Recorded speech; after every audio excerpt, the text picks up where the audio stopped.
மிகப்பெரிய ஆபத்து வந்திருக்கிறது. ஏன்னா வலதுசாரி பெரும்பான்மை தீவிரவாதம், மதவெறி, இந்து மதவெறி, இந்தியாவே கபலீகரம் செய்து கொண்டிருக்கக்கூடிய அந்த மதவெறி தமிழ்நாட்டுக்குள்ள கால் பதிக்க துடித்துடித்து கொண்டிருக்கிறது. அதை கவுண்டர் பண்ணணும்னா வெறுமனே தொலைக்காட்சி விவாதங்களையும் சமூக வலைதளங்களையும் பேசி மட்டும் பத்தாது. அஃப்கோர்ஸ் அது வேணும். சோஷியல் மீடியா மிகப்பெரிய பிளாட்ஃபார்ம். இன்றைய இளைஞர்கள் அதில் தான் முதல்ல எல்லாத்தையுமே கத்துக்கிறாங்க, பார்க்குறாங்க. ஆனால் அதை தாண்டியும் நம்ம நேரடியாக பீப்புளோட கான்டாக்டில் இருக்கணும்னா தெருமுனை கூட்டங்கள், திண்ணை கூட்டங்களையும் கவனம் செலுத்தணும். பாசறைகள் கருத்துக்களை அங்கே கொண்டு போகணும்னு முதலமைச்சர் சொல்லுகிறார். இது ஒரு நல்ல கருத்து, காலத்தே சொல்லப்பட்ட கருத்து. ஆனா அது உங்க கேள்வி, அது சாத்தியப்படுமா, கட்சிக்காரன் அதை செய்வானா அப்படின்றீங்க.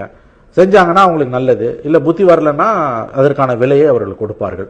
ஒண்ணு மட்டும் நிச்சயம், இந்த கவர்மெண்ட் போச்சுன்னா நல்லா ஞாபகம் வச்சுக்கோங்க, திமுக கவர்மெண்ட், இந்த கவர்மெண்ட் எப்ப போனாலும் சொல்றேன், இந்த கவர்மெண்ட் வீட்டுக்கு அனுப்பப்பட்டால் அடுத்து தமிழ்நாட்டில் அமையக்கூடிய அரசு RSS பிஜேபியோட நேரடி அரசாக இருக்கும், அல்லது பிஜேபி மறைமுகமாக பெரிய அளவில் செல்வாக்கு செலுத்தக்கூடிய ஒரு அரசாக இருக்கும். எப்படி பார்த்தாலும் அந்த RSSோட இன்ஃப்ளூயன்ஸ் உள்ள கவர்மெண்டா இருக்கும்.